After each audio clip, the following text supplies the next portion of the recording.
শিশু রামিসার পরিবারের সঙ্গে প্রধানমন্ত্রীর সাক্ষাৎ, হত্যাকারীরা পার পাবে না, হুঁশিয়ারি আইনমন্ত্রীর, রোববার চার্জশিট বললেন স্বরাষ্ট্রমন্ত্রী। ঈদ যাত্রায় ভোগান্তির আরেক নাম ঢাকা সিলেট মহাসড়ক।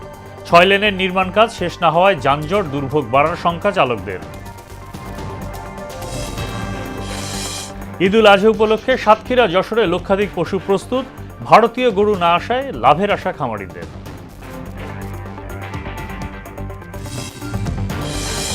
এবং ট্রেনে ফিরতি যাত্রার অগ্রিম টিকিট বিক্রির দ্বিতীয় দিন আজ, মিলছে পহেলা জুনের টিকিট, শতভাগ আসন অনলাইনে বিক্রি।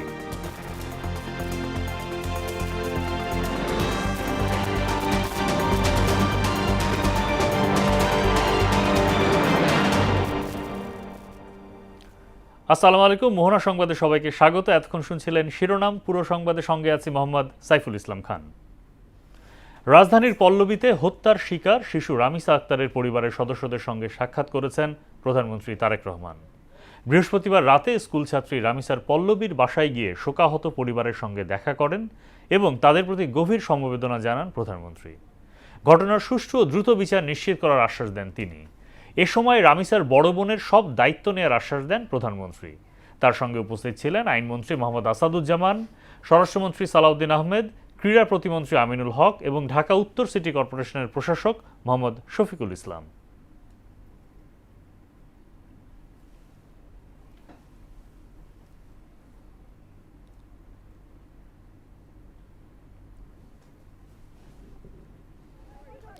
শিশু রামিসার ধর্ষণ হত্যার ঘটনায় 1 সপ্তাহের মধ্যে তদন্ত শেষ করতে পুলিশকে নির্দেশনা দেওয়া হয়েছে বলে জানিয়েছেন আইনমন্ত্রী মোহাম্মদ আসাদুজ্জামান।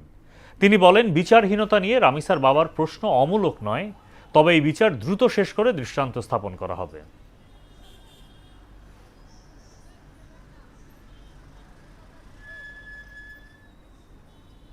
শিশু রামিসা হত্যার ঘটনায় রোববার চার্জশিট দেওয়া হবে বলে জানিয়েছেন স্বরাষ্ট্রমন্ত্রী সালাউদ্দিন আহমেদ। বৃহস্পতিবার সচিবালয়ে এক সংবাদ সম্মেলনে তিনি বলেন, আইনের শাসন সমুন্নত রাখতে পুলিশ বাহিনীতে সংস্কার করা হচ্ছে। শেখ হাসিনাকে ফেরাতে পররাষ্ট্র মন্ত্রণালয়ের মাধ্যমে ভারতের কাছে আবেদন জানানো হয়েছে বলেও জানান মন্ত্রী।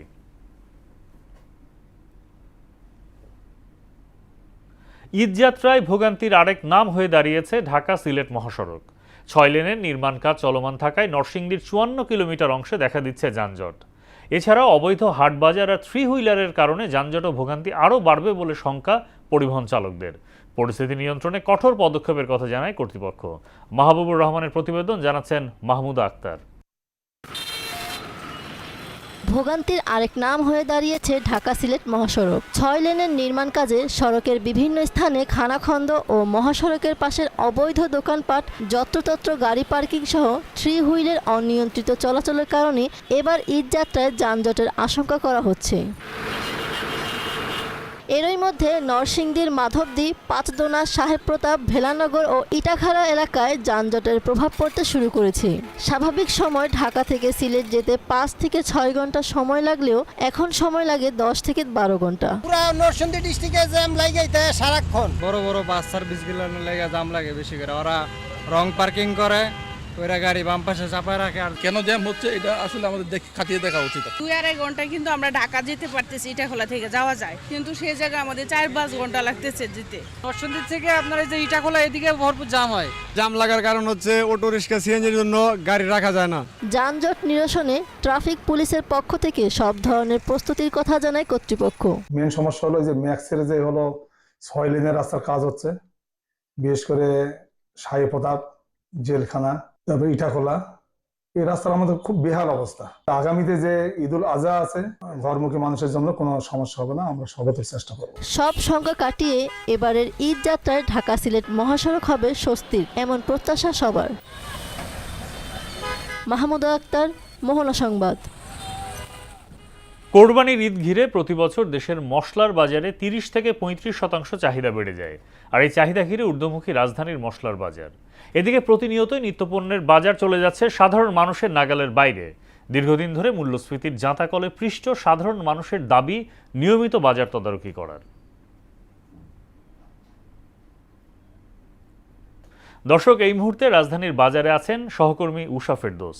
তার কাছে জানবো আজকের বাজার দর। উষা, কোরবানির আগ মুহূর্তে কেমন দেখছেন বাজার পরিস্থিতি, কি বলছেন ক্রেতা বিক্রেতারা?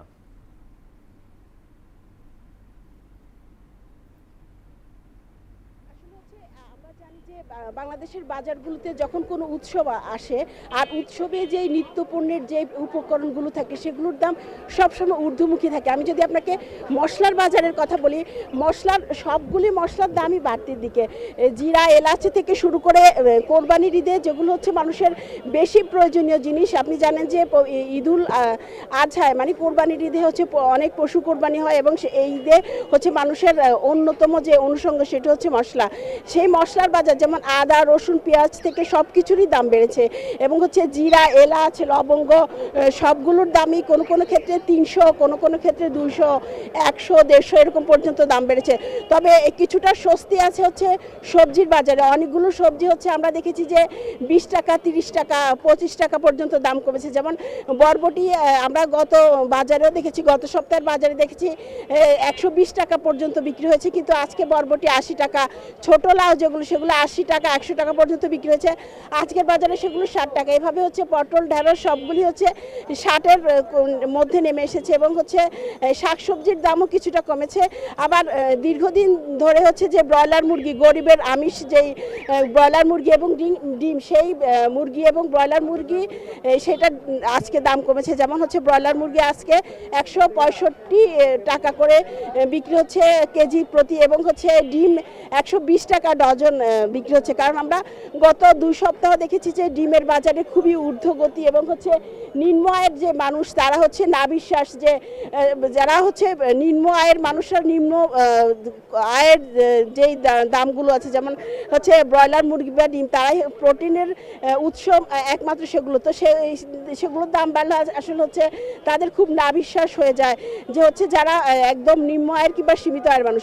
তো আজকে যেহেতু একটু দাম কমেছে, সে মানুষের মুখে একটু স্বস্তি। কারণ হচ্ছে আপনি জানেন যে ঈদে অনেক মানুষই ঢাকা ছাড়বে, তো সেজন্য হচ্ছে মানুষজনের উপস্থিতি কম কারণেই হচ্ছে দাম কমেছে। এবং তবে হচ্ছে আপনি জানেন যে গত 4 বছর ধরেই মূল্যস্ফীতির জাতাকলে পৃষ্ঠ সাধারণ মানুষ।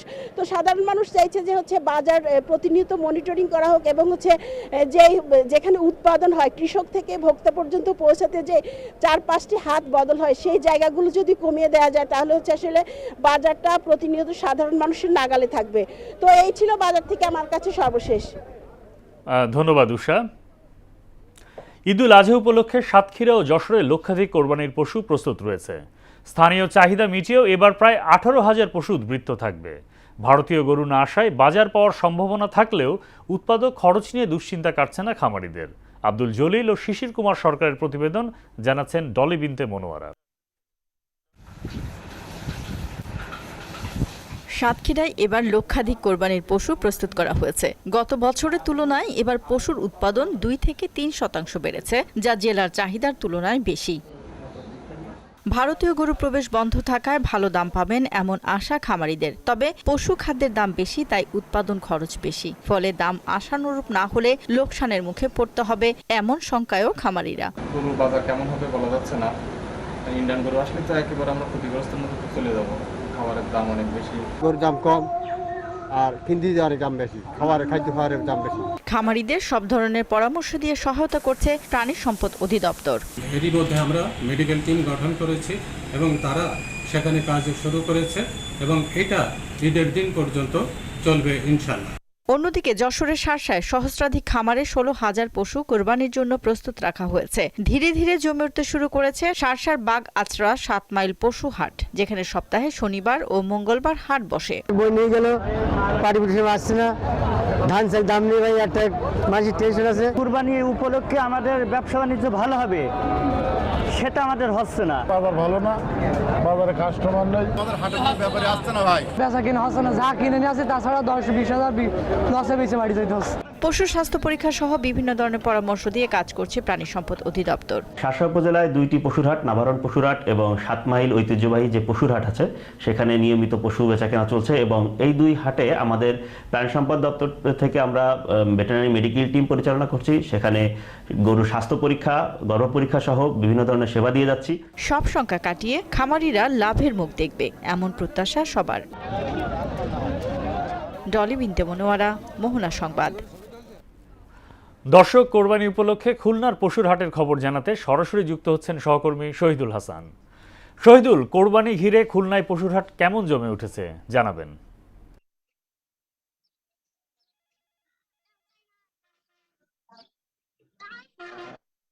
ধন্যবাদ সাইফুল। খুলনার যে প্রধান মানে পশুর হাট, জোড়াগেট যে গরু ছাগলের হাট, এখানে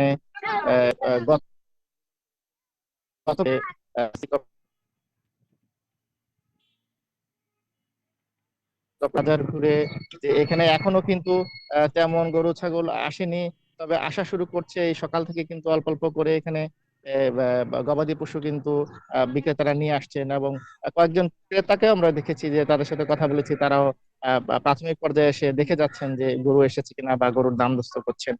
এবং এখানে যেটা হয় প্রতি বছরই যে এই গরুর হাটে আশেপাশের যে জেলাগুলি আছে, বিশেষ করে নড়াইল এবং যশোরের অনেকগুলি থানা থেকে কিন্তু এখানে গরু আসে এবং খুলনার যে 9টি উপজেলা আছে সেখান থেকে কিন্তু গরু এখানে বিক্রেতারা নিয়ে আসেন এবং ক্রেতারা খুলনা সিটি কর্পোরেশন এবং আশেপাশের যে কুরবানির গরুর চাহিদা কিন্তু এই হাট থেকেই মিটে থাকে। এবং এই যে গরুর হাট গতকাল থেকে শুরু হয়েছে সপ্তাহব্যাপী, এই হাটটা কিন্তু ঈদের দিন সকাল পর্যন্ত কিন্তু এখানে থাকবে এবং এবার এই হাটের যে পশু কেনা বেচা হবে হাসিল নির্ধারিত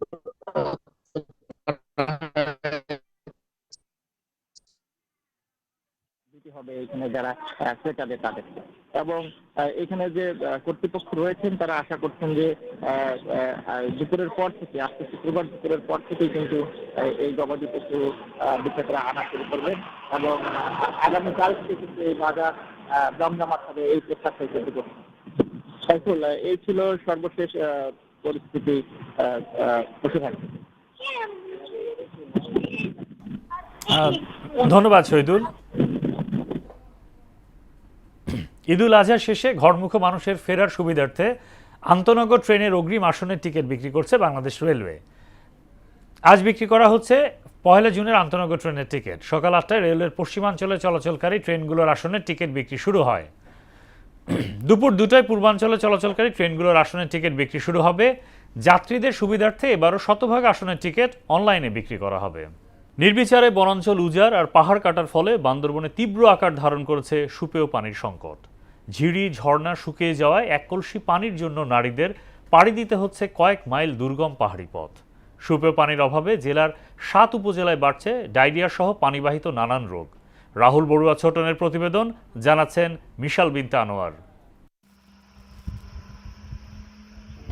গ্রীষ্মে তীব্র তাপদাহে পুড়ছে পার্বত্য জনপদ, আর এই তাপদাহের সাথে পাল্লা দিয়ে বাড়ছে পানির সংকট। বান্দরবানের 7টি উপজেলা, দুর্গম পাহাড়ি অঞ্চল থেকে শুরু করে শহর এলাকা সবখানে এখন পানির জন্য হাহাকার। অধিকাংশ নলকূপ অকেজো, ফলে 1 কলসি পানির জন্য নারীদের পাড়ি দিতে হচ্ছে কয়েক মাইল।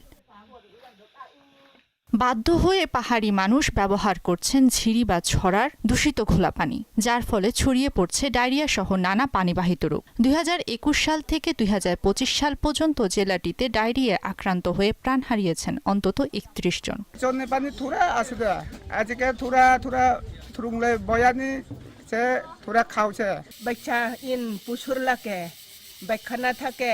আমাদের পাড়াটা একদম উঁচু পাহাড়ের উপরে হওয়ায় ঝিরিটা অনেক নিচে, অনেক দূরে হওয়ার কারণে পাহাড়ের পথ বেয়ে যেতে আমাদের অনেক কষ্ট হয়। মাসের থেকে পানি শুকিয়ে গেছে, ঝিরি পানি কিছু অভাব হয়ে গেছে।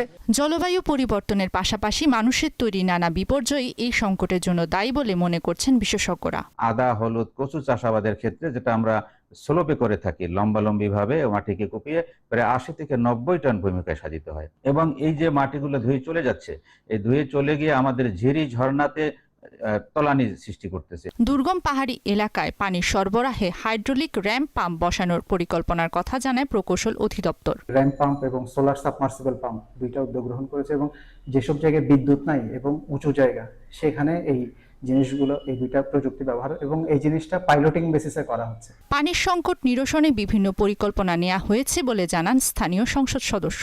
আমি নিজস্ব ট্রাকে সেখানে আপনার ওই যে 2000 লিটার এই পানি প্রিজার্ভ করে এলাকা ভিত্তিক আমি উপরে এবং নিচে যেটা প্রিজার্ভেশনের ব্যবস্থা করব। পাহাড়ে পানির সমস্যা সমাধানে দ্রুত কার্যকর উদ্যোগ না নিলে এই সংকট রূপ নিতে পারে মানবিক বিপর্যয়। মিশাল বিনতে আনোয়ার, মোহনা সংবাদ। কুমিল্লা জেলা কারাগারের প্রধান ফটকে নিয়মের কড়াকড়ি থাকলেও পেছনের দিকটা একেবারেই উন্মুক্ত। নির্মাণ কাজ চলায় সহজেই কারাগারের ভেতরে ঢুকতে পারছেন যে কেউ। একপাশে কুমিল্লা কেন্দ্রীয় কারাগার, অন্য পাশে ব্যস্ত নগরের সড়ক, মাঝখানের জায়গাটি এখন বিরোধের কেন্দ্র। সীমানা প্রাচীর কোথায় হবে সেই প্রশ্নে মুখোমুখি সরকারের দুই পক্ষ। শাহাবুদ্দিনের প্রতিবেদন, জানাচ্ছেন তাহসিন তারিন। অরক্ষিত কুমিল্লা জেলা কারাগার, প্রধান ফটকে নিয়মের কড়াকড়ি থাকলেও পেছনের দিকটা যেন উন্মুক্ত স্থান। নির্মাণ কাজ চলায় সহজে এই পথে কারাগারের ভেতর যাতায়াত করতে পারছেন যে কেউ। এ নিয়ে সংবাদ প্রচারের পর বাড়ে কারারক্ষীতে তৎপরতা, তবে রয়ে যায় সেই ভাঙা প্রাচীর। সংকটে শুরু হয় পুরনো প্রাচীর ভেঙে নতুন দেয়াল নির্মাণ ঘিরে বিভেদের জেরে। এক পাশে কুমিল্লা কেন্দ্রীয় কারাগার, অন্য পাশে ব্যস্তনগরের ঐতিহাসিক গ্র্যান্ড ট্রাঙ্ক সড়ক। মাঝখানের এই জায়গাটিই এখন বিরোধের কেন্দ্রে পরিণত হয়েছে। চলতি বছরে 10 জানুয়ারি সড়কে গা ঘেঁষে নতুন সীমানা প্রাচীর নির্মাণ কাজ শুরু করে কারা কর্তৃপক্ষ। এতে আপত্তি তোলে নাগরিক সমাজ ও সিটি কর্পোরেশন। অভিযোগ ওঠে, আগের অবস্থান ছেড়ে প্রায় 25 ফুট সামনে দেয়াল নির্মাণের চেষ্টা চলছে। এতে শহরের প্রধান সড়কের প্রশস্ততা কমে বাড়তে পারে যানজট। প্রবল জন আপত্তির মুখে 12 জানুয়ারি প্রথম দফায় বন্ধ হয় কাজ। এরপরও কয়েকবার কাজ শুরুর পর বন্ধ করে দেয়া হয়। আগের অবস্থানেই সীমানা প্রাচীর নির্মাণের দাবিতে 27 জানুয়ারি সচেতন নাগরিকদের ব্যানারে হয় মানববন্ধন। 20 ফুটের যে যুক্তিটা, এটি কারা কর্তৃপক্ষের একটি খোঁড়া যুক্তি। যে দেয়াল নির্মাণ করছে এতে রাস্তাটি সংকুচিত হচ্ছে এবং আমাদের সাধারণ জনগণের চলাচলে বিঘ্ন ঘটবে বলে আমি মনে করি। তারা যাতে তাদের পূর্বের সীমানায় কারাগার দেয়াল সংস্কার করেন, এই দাবি আমরা জানাচ্ছি। এদিকে জমি নিয়ে বিরোধের সামনে আসে রেকর্ডেরও ভিন্নতা। সিটি কর্পোরেশন বলছে নগর পরিকল্পনা অনুযায়ী আগের অবস্থানেই দেয়াল নির্মাণ করা উচিত। আগের জায়গায় যদি বাউন্ডারি ওয়ালটা করে তাহলে সিটি কর্পোরেশন সহ আপামর জনতা কোনো আপত্তি থাকবে না। এটার ক্ষেত্রে আমরা প্রায় কুমিল্লা সিটি কর্পোরেশনের বিভিন্ন স্তরের জনগণ সহ আমরা সিটি কর্পোরেশন বারংবারে ওনাদেরকে বলেছি। নাগরিক সমাজ বলেন এইরকম কিছু দাবি দেওয়া আসছে, তা আমরা ওইগুলা আপনার সমন্বয় করেই আমরা আপনার ইসের ভিতরে করব। কারাগার যেখানে নিরাপত্তার কথা বলছে, সেখানে সিটি কর্পোরেশন ও সচেতন মহল প্রাধান্য দিচ্ছে নগর স্বার্থকে। ঐতিহাসিক গ্র্যান্ড ট্রাঙ্ক রোডের পাশের এই দেয়াল বিতর্ক এখন কুমিল্লার বড় প্রশ্ন। সমাধান না হওয়া পর্যন্ত সিদ্ধান্তের অপেক্ষায় থাকবে পুরো শহর। তাহসিন তারিন, মোহনা সংবাদ। এবার সারা দেশে অনুষ্ঠিত সভা সমাবেশ নিয়ে প্রতিনিধিদের পাঠানো তথ্য ও চিত্রে ডেস্ক রিপোর্ট। সিরাজগঞ্জের উল্লাপাড়ায় ঈদুল আজহা উপলক্ষে অসহায় ও দুস্থ মানুষের মাঝে ভিজিএফ এর চাল বিতরণ কার্যক্রমের উদ্বোধন করেন সিরাজগঞ্জ 4 আসনের সংসদ সদস্য রফিকুল ইসলাম খান। চাঁপাইনবাবগঞ্জের শিবগঞ্জে 2025-26 অর্থ বছরের পার্টনার প্রকল্পের আওতায় কৃষি সম্প্রসারণ অধিদপ্তর আয়োজনে পার্টনার কংগ্রেস অনুষ্ঠিত হয়েছে। ব্রাহ্মণবাড়িয়ার আশুগঞ্জে চলতি বড় মৌসুমে ধান চাল সংগ্রহ অভিযান কার্যক্রমের উদ্বোধন করেন আশুগঞ্জ উপজেলা নির্বাহী অফিসার। ঈদুল আজহা উদযাপনে নাটোরের গুরুদাসপুরে উপজেলা প্রশাসনের আয়োজিত প্রস্তুতি সভায় উপস্থিত ছিলেন নাটোর 4 আসনের সংসদ সদস্য আব্দুল আজিজ। রংপুরে কারিগরি শিক্ষার জনপ্রিয়তা বৃদ্ধি এবং ভর্তি হার বাড়ানোর লক্ষ্যে মাধ্যমিক বিদ্যালয়ের শিক্ষক, শিক্ষার্থী ও অভিভাবকদের নিয়ে কর্মশালা হয়েছে। নারী ও শিশু নির্যাতন এবং সামাজিক অনাচারের বিরুদ্ধে দেশব্যাপী কর্মসূচির অংশ হিসেবে বরিশালে বিক্ষোভ সমাবেশ ও মানববন্ধন করেছে বাংলাদেশ মহিলা পরিষদ। সাতক্ষীরা শ্যামনগরে উপকূলীয় অঞ্চলে তরুণদের স্বাস্থ্য ও সামাজিক নিরাপত্তা বিষয়ে সচেতনতা তৈরির লক্ষ্যে প্রথম বার্ষিক স্টেক হোল্ডার সভা অনুষ্ঠিত হয়েছে। শিশু রামিসা হত্যার প্রতিবাদে ধর্ষকের ফাঁসির দাবিতে বাগেরহাটে মানববন্ধন ও প্রতিবাদ সভা হয়েছে। নওগাঁয় 2025-26 অর্থ বছরের পার্টনার প্রোগ্রামের আওতায় দিনব্যাপী পার্টনার কংগ্রেস সমাবেশে উপস্থিত ছিলেন নওগাঁ 5 আসনের সংসদ সদস্য মোহাম্মদ জাহিদুল ইসলাম ধলু। ব্রাহ্মণবাড়িয়ার কসবায় টেকসই কৃষি প্রযুক্তি সম্প্রসারণ প্রকল্পের আওতায় কৃষকদের মাঝে বিনামূল্যে কৃষি যন্ত্রপাতি বিতরণ করা হয়েছে। গাজীপুরের কালিয়াকৈরে মাদকমুক্ত সমাজ গঠনের লক্ষ্যে যুবকদের ভূমিকা শীর্ষক জনসচেতনতামূলক প্রশিক্ষণ অনুষ্ঠানে প্রধান অতিথি হিসেবে উপস্থিত ছিলেন গাজীপুর 1 আসনের সংসদ সদস্য মুজিবুর রহমান। কোরবানি পরবর্তী বর্জ্য অপসারণ নিশ্চিত করতে প্রথমবারের মতো রাজশাহী নগরবাসীর মাঝে বিনামূল্যে প্লাস্টিক মুক্ত পরিবেশ বান্ধব ব্যাগ ও ব্লিচিং পাউডার বিতরণ কার্যক্রম শুরু করেছে রাজশাহী সিটি কর্পোরেশন। ঝিনাইদহের হরিণাকুণ্ডুতে বিভিন্ন সময় অগ্নিকাণ্ডে ক্ষতিগ্রস্ত 5 চাষিদের মাঝে জেলা পরিষদের পক্ষ থেকে আর্থিক সহায়তার চেক বিতরণ করা হয়েছে। ঈদুল আজহা উপলক্ষে খুলনার জোড়াগেট বাজার চত্বরে সপ্তাহব্যাপী কোরবানির পশুর হাট উদ্বোধন করেন খুলনা সিটি কর্পোরেশনের প্রশাসক নজরুল ইসলাম মঞ্জু। সড়কপথে যাত্রা নিরাপদ করতে চাঁদপুরে গণসচেতনতামূলক রোড শো, স্টিকার ও লিফলেট বিতরণ কর্মসূচি পালন করেছে বাংলাদেশ সড়ক পরিবহন কর্তৃপক্ষ চাঁদপুর। শর্তহীনভাবে কাঁচা পাট রপ্তানির নিষেধাজ্ঞা প্রত্যাহার এবং কাজ বন্ধে ক্ষতিপূরণের দাবিতে Daulatpur jute press and baling workers ইউনিয়নের শ্রমিকেরা রাজপথ অবরোধ করে বিক্ষোভ কর্মসূচি পালন করেছে। রাজবাড়ী গোয়ালন্দে দৌলদিয়া পাটুরিয়া নৌ রুটে ঈদে ঘরমুখ মানুষ ও যানবাহন নির্বিঘ্নে পারাপার করতে সমন্বয় সভা হয়েছে। শিশু রামিসাকে নৃশংসভাবে হত্যার প্রতিবাদ ও খুনিদের শাস্তির দাবিতে স্বেচ্ছাসেবী সংগঠন আজকের তারুণ্যের উদ্যোগে শেরপুরে মানববন্ধন হয়েছে। নোয়াখালী কবিরহাট উপজেলার ধানসিঁড়ি ইউনিয়নের নবগ্রাম আমিনবাজারের ইজারা নিয়ে মিথ্যা ও অপপ্রচারের প্রতিবাদে এলাকাবাসীর উদ্যোগে মানববন্ধন ও বিক্ষোভ মিছিল হয়েছে। বগুড়ার সোনাতলায় মরহুম আব্দুল বারী স্মৃতি পাঠাগারের উদ্যোগে ও বেদগাড়ি গ্রামীণ জিসি চক্ষু হাসপাতালের সহযোগিতায় ফ্রি চক্ষু মেডিকেল ক্যাম্প হয়েছে। ঈদুল আজহা উপলক্ষে ফরিদপুর জেলা পুলিশের উদ্যোগে আইনশৃঙ্খলা সংক্রান্ত মতবিনিময় সভা হয়েছে। নরসিংদীর কোতালিরচর বাগেরবাড়ি জামে মসজিদের ওয়াকফকৃত জমি দখলে ব্যর্থ হয়ে মিথ্যা মামলা ও হয়রানির প্রতিবাদে মানববন্ধন করেছে মুসল্লি সহ এলাকাবাসী। ডলি বিনতে মনোয়ারা, মোহনা সংবাদ। আন্তর্জাতিক প্রসঙ্গ, জাহাজ চলাচলের গুরুত্বপূর্ণ হরমুজ প্রণালী সম্পূর্ণ যুক্তরাষ্ট্রের নিয়ন্ত্রণে রয়েছে বলে দাবি করেছেন দেশটির প্রেসিডেন্ট ডোনাল্ড ট্রাম্প। যুক্তরাষ্ট্র ও ইরানের মধ্যে চুক্তি হওয়ার সম্ভাবনা আছে বলে জানিয়েছেন মার্কিন পররাষ্ট্রমন্ত্রী মার্কো রুবিও। ইরানের সমৃদ্ধকৃত ইউরেনিয়াম ইরানেই থাকবে বলে নির্দেশ দিয়েছেন দেশটির নতুন supreme leader Mostafa Khamenei. Oishi আলমের desk report. The Strait of Hormuz is a key waterway for global shipping. জাহাজ চলাচলের গুরুত্বপূর্ণ হরমুজ প্রণালী সম্পূর্ণ যুক্তরাষ্ট্রের নিয়ন্ত্রণে রয়েছে বলে দাবি করেছেন দেশটির প্রেসিডেন্ট ডোনাল্ড ট্রাম্প। হরমুজ আন্তর্জাতিক জলসীমা, সেখানে টোল আদায় গ্রহণযোগ্য নয় বলেও দাবি করেন তিনি। যুক্তরাষ্ট্র ও ইরানের মধ্যে চুক্তি হওয়ার সম্ভাবনা আছে বলে জানিয়েছেন মার্কিন পররাষ্ট্রমন্ত্রী মার্কো রুবিও। পাকিস্তানি কর্মকর্তারা তেহরানে গেলে বিষয়টির আরও অগ্রগতি হবে বলেও আশা প্রকাশ করেন তিনি। একই সঙ্গে যুক্তরাষ্ট্র ও ইরান যুদ্ধ প্রচেষ্টায় ন্যাটো সদস্য দেশগুলোর প্রতিক্রিয়া নিয়ে ট্রাম্প খুবই হতাশ বলেও জানান তিনি। ইরানের সমৃদ্ধকৃত ইউরেনিয়াম ইরানেই থাকবে বলে নির্দেশ দিয়েছেন দেশটির সুপ্রিম লিডার মোস্তফা খামেনি। এমন নির্দেশনার মাধ্যমে মূলত যুক্তরাষ্ট্রের সঙ্গে চলমান শান্তি আলোচনায় নিজেদের অবস্থান কঠোর করেছে তেহরান। খামেনির এই নির্দেশ যুক্তরাষ্ট্রের প্রেসিডেন্ট ডোনাল্ড ট্রাম্পকে আরও হতাশ করতে পারে এবং ইরানকে ঘিরে যুক্তরাষ্ট্র ও ইসরায়েল যুদ্ধবন্ধের আলোচনা জটিল করে তুলতে পারে। যুক্তরাষ্ট্রের সঙ্গে যুদ্ধবিরতির পর দ্রুত সময়ে ড্রোন ও মিসাইল উৎপাদন করছে ইরান, আর এক্ষেত্রে ইরানকে সহায়তা করছে চীন ও রাশিয়া। ঐশী আলম, মোহনা সংবাদ। দর্শক, এ পর্যায়ে জানিয়ে দিচ্ছি আজকের সংবাদপত্রের গুরুত্বপূর্ণ শিরোনাম।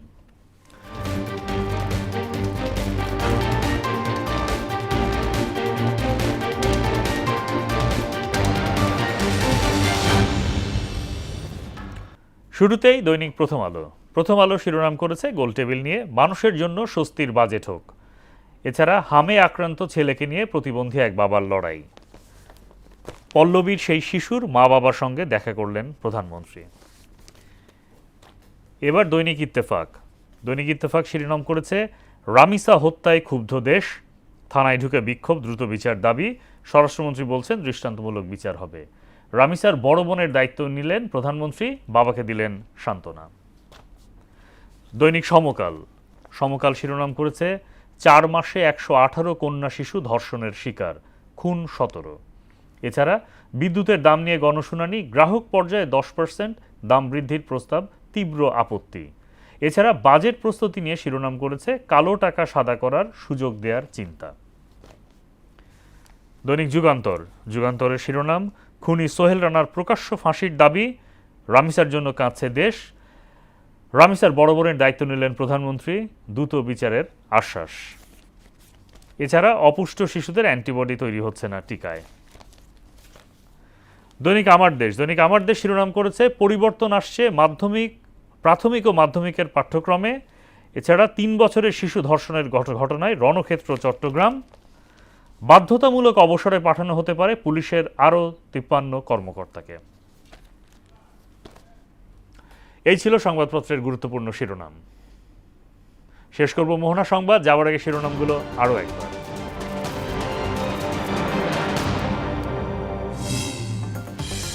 শিশু রামিসার পরিবারের সঙ্গে প্রধানমন্ত্রীর সাক্ষাৎ, হত্যাকারীরা পার পাবে না, হুঁশিয়ারি আইনমন্ত্রীর, রোববার চার্জশিট বললেন স্বরাষ্ট্রমন্ত্রী। ঈদযাত্রায় ভোগান্তির আরেক নাম ঢাকা সিলেট মহাসড়ক, 6 লেনের নির্মাণ কাজ শেষ না হয় যানজট দুর্ভোগ বাড়ার শঙ্কা চালকদের।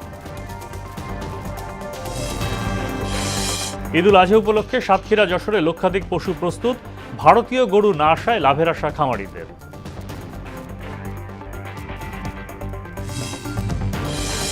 এবং ট্রেনে ফিরতি যাত্রার অগ্রিম টিকিট বিক্রির দ্বিতীয় দিন আজ, মিলছে 1 জুনের টিকিট, 100% আসন অনলাইনে বিক্রি।